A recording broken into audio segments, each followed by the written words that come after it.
So Tulsi Gabbard posted this video to her Twitter account in which she makes some, I think, really realistic points on how the future of American politics is going to shape out and what impeachment has done to affect the outcomes. And I'm going to let this play and then give my view on what she says.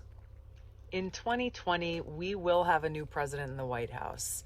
But the real question is, how many of you do not want that to be Donald Trump? I definitely don't. But unfortunately, the House impeachment of the president has greatly increased the likelihood that Donald Trump will remain the president for the next 5 years. Now, first, we all know that Trump is not going to be found guilty and removed from office by the U.S. Senate.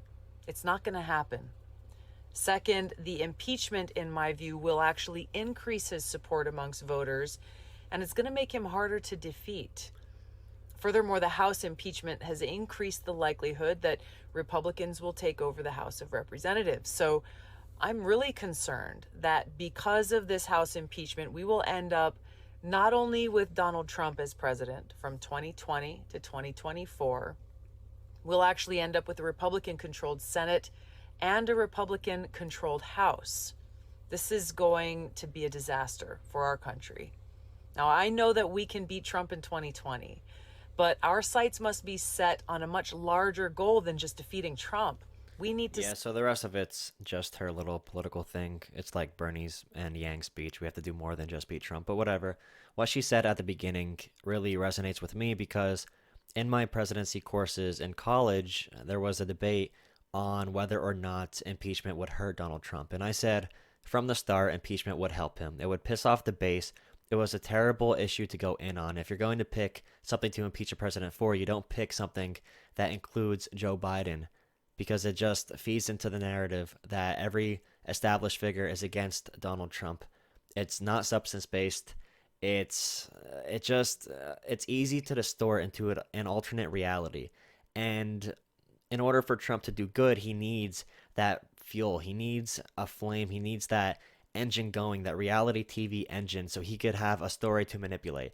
And all impeachment did was add to his story and add to why people want to vote for him. And it's going to be a turnout election. I have said many times that the country is made up right now.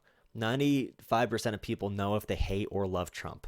So it's going to be a competition in these elections on who can get more of their people out to vote. And right now we're seeing the Democrats go boring, centrist establishment, and we're seeing Donald Trump get tons and tons of energy with the outsider fascist mentality and the huge fundraising numbers and the tons of people, the droves of people that will come out. And people don't understand how this matters for smaller races where turnout is even lower than it is on the national level. So national level turnout is below 50%. It's even worse on a local basis. So in the Senate and the House, we're going to lose seats possibly because of impeachment.